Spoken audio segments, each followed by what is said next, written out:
menakut-nakuti dan mengganggu inovasi, yang kerjaannya justru memeras birokrat dan pejabat. Saya akan perintahkan nanti entah ke Kapolri, entah ke Pak Jaksa Agung, tolong cek langsung copot, pecat itu aja udah. Yang main-main, yang gigit saya sendiri. Lewat cara saya, bisa lewat KPK, bisa lewat Polri, bisa lewat kejaksaan, akan saya bisikin aja. Di sana ada yang main-main. Yang namanya mata anggaran itu 57.000 mata anggaran. Ya kalau ada yang keliru 1, 2, 3, segera cepat diingatkan. Di area ini kalau masih ada yang main-main, saya gigit sendiri. Gimana Pak? Ya enggak, insya Allah saya rasa sudah putus dari beliau. Pak Basuki akan menjadi komisaris utama di Pertamina, lalu didampingi oleh Pak Wamen, Pak Budi Sadikin jadi wakil komisaris utama. Lalu nanti juga ada direktur keuangan yang baru, Ibu Emma dari yang sebelumnya di Telkomsel. Karena memang kan Pak Pahala kan ada tugas baru juga sebagai Dirut BTN, dan komisaris utamanya Pak Chandra Hamzah. Pak Inas Nasrullah Pak dari Hanura kabarnya ikut jadi direksi juga Pak. Di mana? Pak Inas Nasrullah dari Hanura kabarnya ikut juga jadi komisaris. Saya hanya bisa sebutin yang sudah melalui TPA. Yang tidak melalui TPA saya nggak bisa komen. Perkapan akan resmi menjabat Pak? Perkapan akan resmi? Kalau BTN kan rapat umum pemegang sahamnya nanti akhir bulan ini. Kalau Pertamina kan PT bukan TBK, jadi bisa segera proses, bisa hari ini ataupun Senin. Pak Erik, sudah adanya penolakan Pak dari Serikat Pekerja. Kenapa? Penolakan Pak Ahok dari Saya rasa kan kalau pro kontra tidak hanya Pak Basuki, mungkin saya sendiri juga ada pro kontra. Pak Chandra juga ada pro kontra. Yang penting kan begini, kasih kesempatan kita bekerja dan lihat hasilnya. Kadang-kadang kan kita ini semua suuzon, wah ini orang begini tanpa melihat hasil. Yang penting kan sekarang kita kerja, di mana kita juga di Kementerian BUMN kemarin juga kenapa merampingkan, tapi tidak hanya merampingkan supaya juga cakap. Cakap itu artinya bisa bekerja. Karena filosofi daripada Kementerian BUMN sendiri kan ke depan kita harus service oriented. Kenapa? Dengan 142 perusahaan kita harus menjadi bagian kerjasama dengan teman-teman di perusahaan BUMN, kita menservis. Jadi bukan membirokrasikan. Nah, tapi kita harapkan juga teman-teman direksi di BUMN juga punya akhlak yang baik. Ya, saya sudah memberikan contoh yang namanya memanage perusahaan sebesar-besar itu, kalau akhlaknya nggak bagus, apalagi ini amanah yang diberikan oleh kita semua, ya kita semua termasuk saya, Pak Presiden rakyat. Nah, ini yang harus menjadi juga bagian pertanggungjawaban mereka sebagai pimpinan. Dan saya tidak mau juga direksi BUMN ini tidak punya empati. Empati dalam arti ya perusahaannya tidak baik, gaya hidupnya tetap. Kalau memang mereka perusahaannya untung, ya itu hak. Ya, kita nggak boleh juga ketika mereka melakukan haknya, ya terus kita gunjingkan, tidak boleh. Jadi pesan-pesan itu sih. Pak Ahok perlu mundur dari partai nggak Pak? Oh pasti, semua komisaris di BUMN, apalagi direksi itu harus mundur dari partai. Itu udah disetujui oleh Pak Ahok, Pak.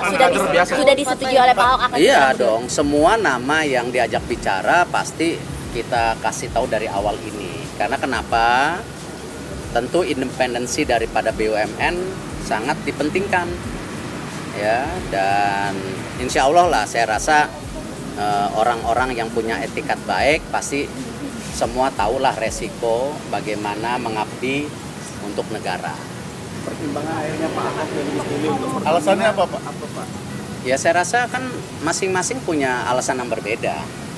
Kalau Pak Chandra Hamzah memang backgroundnya hukum, kita tahu di BTN sekarang ada isu-isu yang kurang baik, ya tentu harus dilihat secara hukum. Apalagi ini kan ujung tombak daripada pembiayaan perumahan rakyat nasional. Kalau nanti ini tidak sehat, kan tidak bagus. Apalagi ada program ke depan bagaimana anak-anak muda Indonesia umur 25-35 bisa dapat juga memberi akses ya perumahan ataupun pegawai negeri yang usianya muda. Nah, kita akan pindah ke ibu kota baru. Kalau nggak ada fasilitas perumahan buat ASN nanti gimana? Kalau untuk Pak Ahok, Pak, alasan khususnya apa, Pak? Ya sama. Kalau kenapa Pak Basuki di Pertamina, apalagi didampingin Pak Wamen juga, saya rasa bagian terpenting bagaimana target-target Pertamina, bagaimana mengurangi import migas harus tercapai. Ya, bukan berarti anti import, tapi mengurangi. Nah, proses-proses daripada pembangunan refinery ini sangat amat berat. Jadi saya perlu teamwork yang besar, tidak bisa hanya dirut saja. Harus bagi tugas semua. Nah, karena itulah kemarin kenapa kita juga mau orang yang pendobrak. Bukan pendobrak, bukan marah-marah. Saya rasa Pak Basuki berbeda, Pak Ahok berbeda. Ya, jadi kita perlu figur yang pendobrak supaya ini semua sesuai dengan target. Toh beliau itu komisaris utama, kan direksinya yang day to day. Ya, tapi menjaga supaya ini semua. Dan rapat bulanan untuk 30 perusahaan BUMN saya akan lakukan langsung oleh saya, di mana saya mengundang Dirut dan Komut secara bersamaan. Jadi saya nggak mau nanti ada drama-drama di dalam perusahaan ya. Komut menjelekkan Dirut, Dirut menjelekkan Komut, saya nggak mau. Kita rapat bersama. Kalau emang ada perbedaan, ayo kita duduk. Karena tidak mungkin direksi berjalan tanpa dukungan komisaris. Komisaris ya bukan direksi. Yang melakukan kerja harian itu kan direksi. Sebelum video ini dimulai, klik dulu tombol subscribe dan jangan lupa nyalakan loncengnya supaya kalian mendapatkan notifikasi setiap kali saya upload video. Tekan tombol subscribe itu gratis, tinggal diklik, saya tungguin. 3, 2, 1. Selamat, Anda sudah bergabung dengan channel ini dan terima kasih sudah support di channel ini. Thank you. Hai semua, dengan saya Jonas Leong. Terima kasih banyak buat kalian penonton setia yang selalu menonton di channel ini. Saya secara personal sangat menghargai waktu kalian. Dan saya sudah menganggap kalian sebagai family karena kalian selalu support di channel ini. Bagi kalian yang selalu menuliskan opini kalian di kolom komen, saya baca komen kalian satu persatu. Saya baca komen kalian untuk mengetahui opini kalian, tanggapan kalian, dan masukan kalian sangat berguna untuk video selanjutnya. Terima kasih banyak buat kalian yang selalu menekan tombol like di awal video. Video seperti ini membutuhkan waktu dan juga research. Dan ini semua gratis untuk kalian. Jadi pastikan kalian menekan tombol like-nya supaya saya mengetahui kalian menyukai konten yang saya bagikan. Bagi kalian yang berminat dengan investasi 12%, akan tekan link di kolom deskripsi. Thank you. Presiden Joko Widodo mengaku tak segan-segan menggigit para pihak yang mengganggu dan bermain-main dalam menjalankan agenda besar pemerintah 5 tahun ke depan. Hal tersebut dikatakannya dalam sambutan pembukaan Rakornas Indonesia Maju Pemerintah Pusat dan Forkopimda 2019. Saya udah wanti-wanti betul di area ini kalau masih ada yang main-main, saya gigit sendiri. Akan saya gigit sendiri. Untuk menciptakan kenyamanan bagi para pengusaha yang ingin berinovasi, Presiden Jokowi berjanji tidak akan memberikan toleransi kepada aparat penegak hukum yang memeras para birokrat maupun pengusaha. Yang kerjaannya memeras para pelaku usaha, saya akan perintahkan nanti entah ke Kapolri, entah ke Pak Jaksa Agung, tolong cek langsung copot, pecat, itu aja udah. Selain itu, Presiden Jokowi mengatakan jika agenda besar pemerintah 5 tahun ke depan salah satunya adalah menciptakan lapangan kerja dan memperbaiki kinerja ekspor-impor. Dengan tegas, Jokowi mengingatkan pada semua pihak untuk tidak bermain-main dalam agenda besar pemerintah tersebut jika tidak ingin berurusan langsung dengan Presiden. Sekali lagi, cipta lapangan kerja itu agenda besar bangsa kita, meningkatkan ekspor, menurunkan impor juga agenda besar bangsa kita. Kalau masih ada yang main-main, sekali lagi, yang gigit saya sendiri. Lewat cara saya. Dalam pidatonya, Presiden Jokowi mengatakan jika pemerintah harus bisa bergerak lebih cepat dalam masalah birokrasi, salah satu kebijakannya yaitu dengan mengurangi peraturan. dengan mengajukan Omnibus Law kepada DPR untuk merevisi 74 undang-undang untuk menjadi satu undang-undang. Kita justru ini, bentar lagi kita akan mengajukan yang namanya Omnibus Law. Mengajukan kepada DPR kira-kira 70-74 undang-undang yang akan kita revisi sekali jadi satu undang-undang.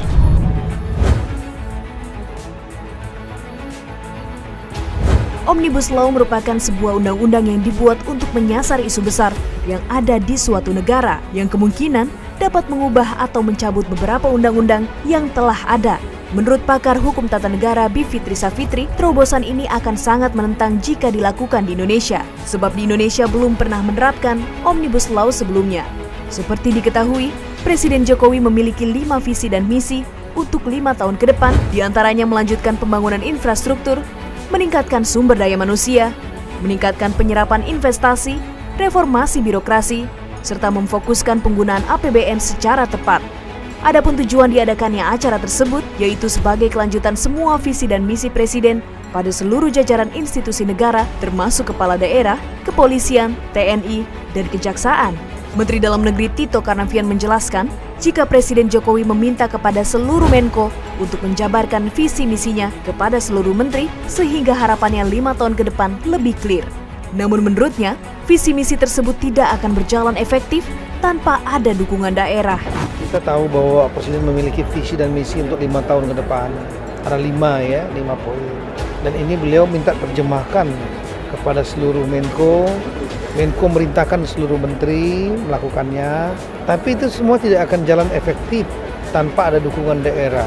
Selain memiliki visi misi, Presiden Jokowi juga memiliki cita-cita yang sangat besar untuk Indonesia, di mana penduduk Indonesia usia produktifnya jauh lebih tinggi dibandingkan usia yang sudah tidak produktif. Presiden Jokowi melihat adanya potensi bagi Indonesia dapat keluar dari jebakan negara yang berpenghasilan menengah. Potensi kita untuk keluar dari jebakan negara berpenghasilan menengah sangat besar. Saat ini kita sedang berada di puncak bonus demografi, di mana penduduk usia produktif jauh lebih tinggi dibandingkan usia tidak produktif. Bismillahirrahmanirrahim. Assalamualaikum warahmatullahi wabarakatuh. Sore hari ini saya ingin mengenalkan staf khusus Presiden yang baru, yang tugas khususnya nanti adalah mengembangkan inovasi-inovasi di berbagai bidang. Di sini segera kita lihat anak muda semuanya. Yang pertama langsung saja saya kenalkan Saudara Adamas Belva Syah Devara. Berdiri, Mas Belva. Umur 29 tahun. S2-nya ganda lulusan Harvard University dan Stanford University di Amerika Serikat. Kita kenal, Mas Belva adalah pendiri dan juga CEO Ruang Guru. Masuk ke Forbes 30 di umur di bawah 30 tahun. Juga mendapatkan medali emas dari Lee Kuan Yew saat lulus sarjana di NTU di Singapura. Kemudian yang kedua, Putri Indahsari Tanjung, umur masih sangat muda, 23 tahun. Saya juga kaget, masih 23 tahun. Ini jebolan sarjana Academy of Art di San Francisco. Kita sering dengar kiprahnya sebagai founder dan CEO di Creativepreneur. Dan juga menjadi Chief Business Officer of Creavi, betul. Ya. Kemudian yang ketiga, Saudara Andi Taufan Garuda Putra, umur 32 tahun. Ini lulusan Harvard Kennedy School, bergerak di dunia entrepreneur banyak meraih penghargaan atas inovasinya, termasuk atas kepeduliannya terhadap sektor-sektor UMKM.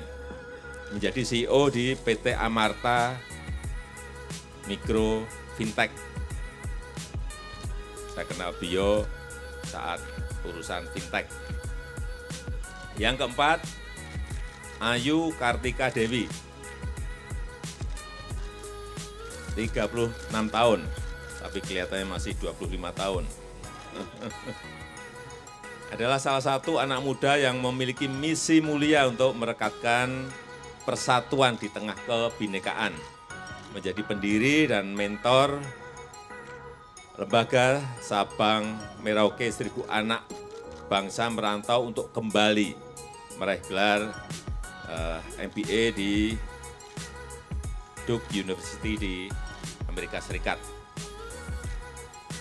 Yang kelima,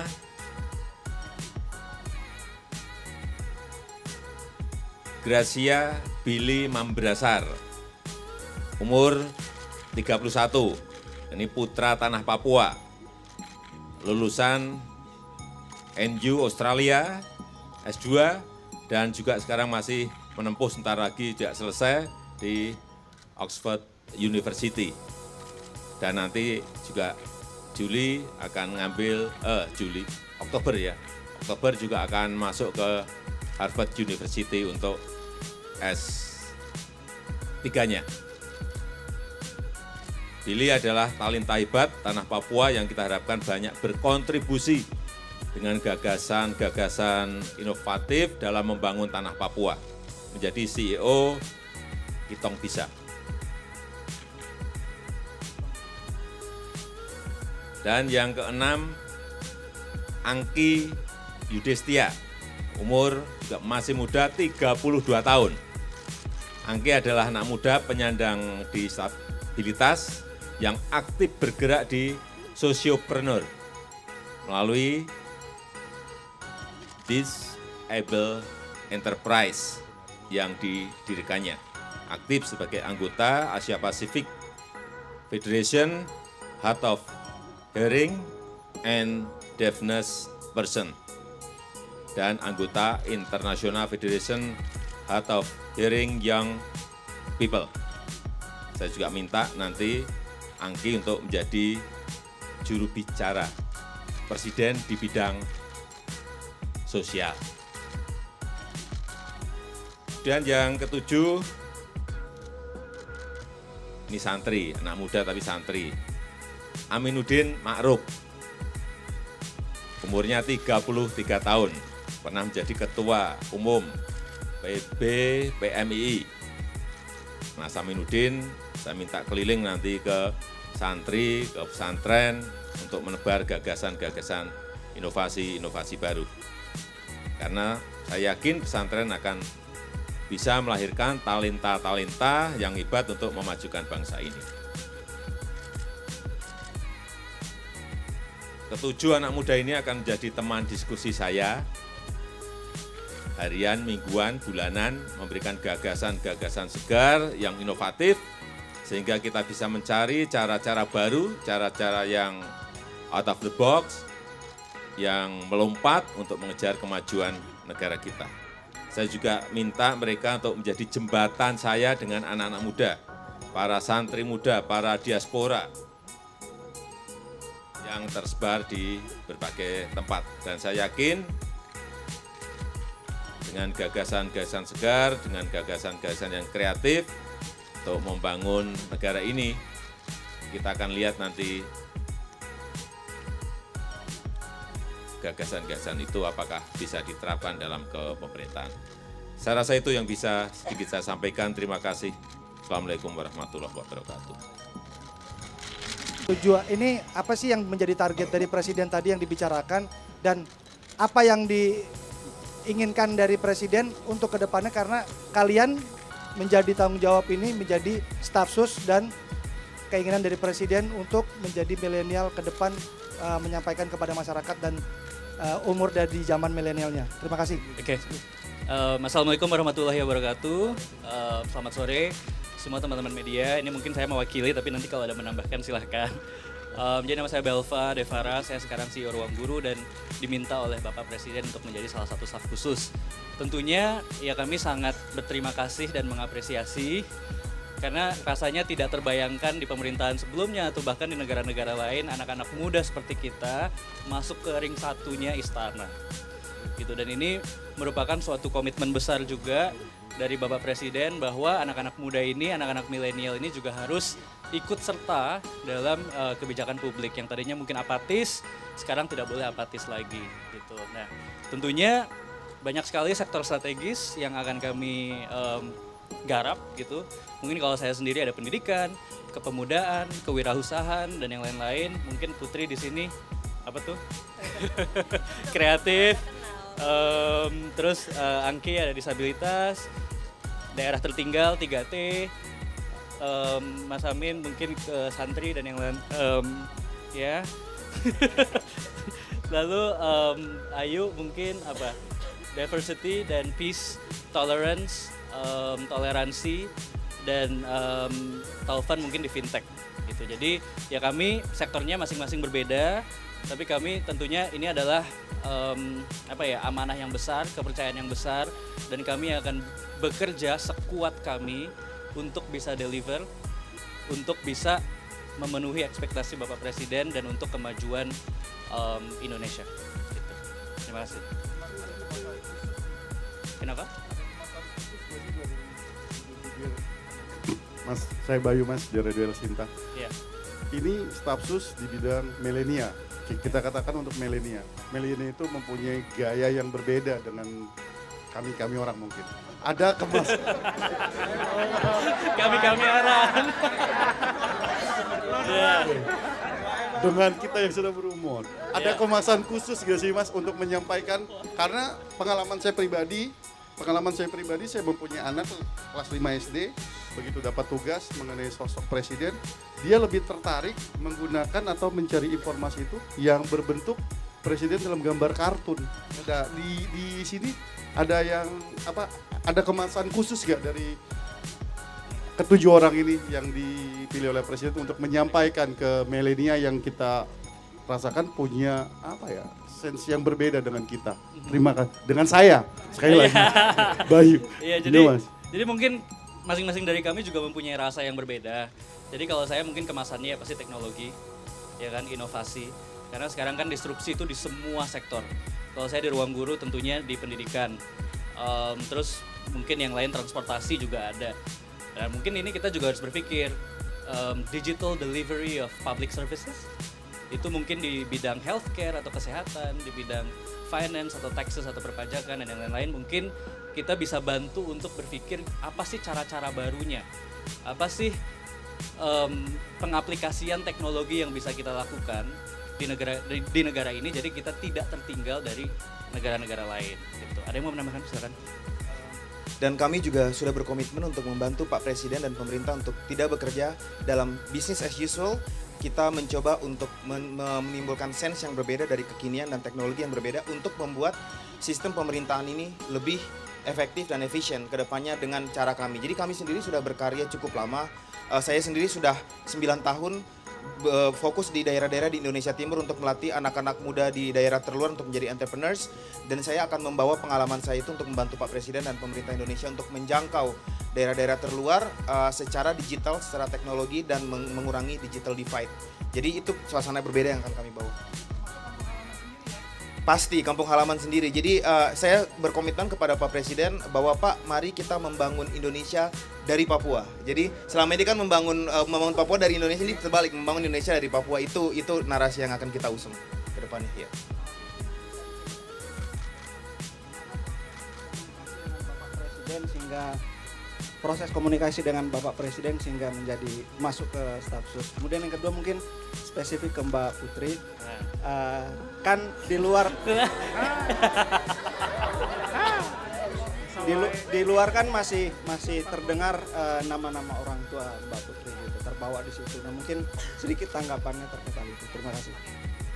Oke, jadi prosesnya tentu panjang. Jadi saya dengan Bapak Presiden juga sudah sering berdiskusi mengenai sektor pendidikan. Tentunya dulu saya sempat juga diundang rapat terbatas di Istana Bogor.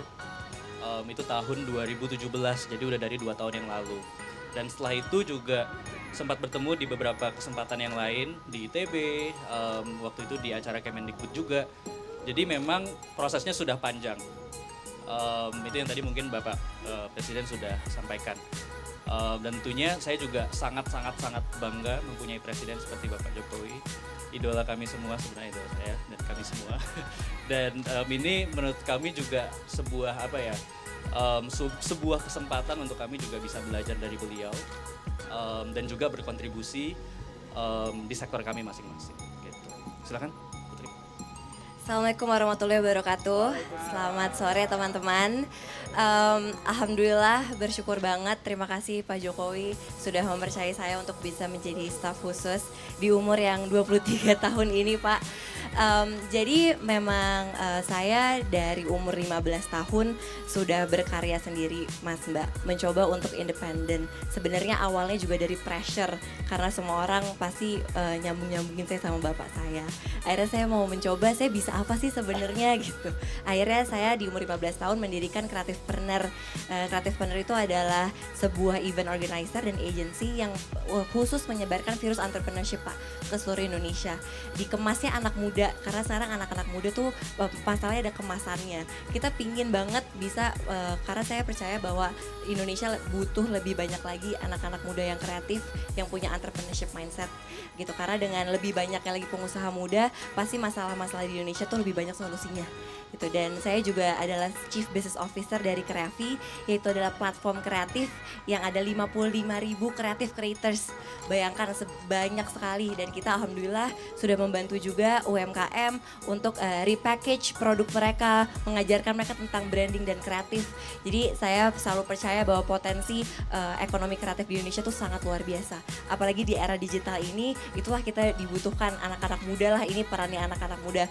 Jadi terima kasih sekali lagi Pak Jokowi atas kesempatannya, dan semoga kami semua bisa menyuarakan aspirasi anak-anak muda Indonesia ke istana. Terima kasih. Ya. Mau nambahin satu hal Mas, tadi yang pertanyaan soal kemasannya kayak gimana. Jadi kalau Pak Jokowi kan selalu bilang pentingnya untuk SDM unggul ya. Apalagi kita sebentar lagi akan mengalami atau sedang mengalami bonus demografi gitu. Penting banget untuk anak-anak muda beneran menjadi penopangnya Indonesia. Nah, jadi kalau saya pribadi dan teman-teman percaya sekali bahwa kita penting untuk punya 21st century skill. Jadi ada 4C, mulai dari critical thinking, creativity, communication, sama collaboration. Nah, kita percaya kalau orang-orang bisa berpikir kritis, itu Indonesia tuh harusnya akan lebih maju. Dan karena saya peduli banget sama perdamaian, kalau orang bisa berpikir kritis, bisa berkolaborasi, itu harusnya Indonesia jadi lebih damai. Jadi kalau kita ngomongin toleransi itu sebenarnya nggak jauh-jauh dari kemampuan orang berpikir kritis.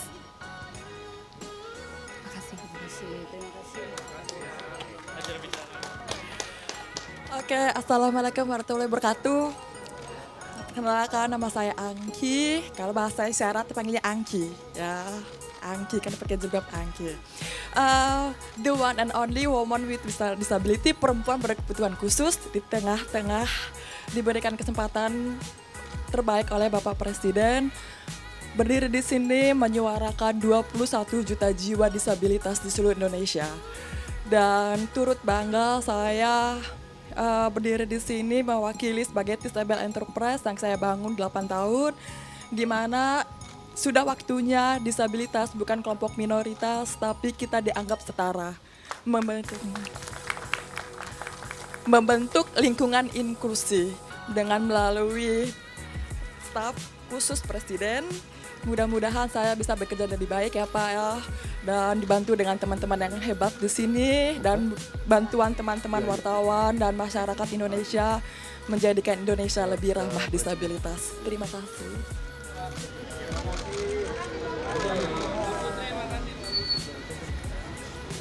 Ayo like video ini dan tekan tombol loncengnya untuk menunjukkan kalian suka dengan konten yang kau bagikan. Dan kalian ingin melihat konten seperti ini lebih banyak lagi. Kalian ingin deposito di perusahaan Singapura dengan bunga 12%? Pencet tombol deskripsi di bawah. Terima kasih banyak buat kalian yang nggak skip dan nonton video ini sampai habis. Saya secara personal sangat menghargai waktu kalian. Makasih banyak buat kalian yang sudah tekan tombol subscribe, dan makasih banyak buat kalian yang sudah tekan tombol loncengnya. Jangan lupa bagikan informasi ini ke teman atau family Anda. Mungkin teman atau family Anda membutuhkan investasi ini. Oke guys, sekian dulu dari saya. Jangan lupa follow Instagram saya di @johannesleongofficial untuk kata-kata motivasi setiap harinya. Bagi kalian yang termotivasi nonton video ini, ayo like video ini dan subscribe di channel ini. Dan buat kalian yang sudah subscribe di channel ini, jangan lupa tekan tombol loncengnya supaya kalian mendapatkan notifikasi setiap kali saya upload video.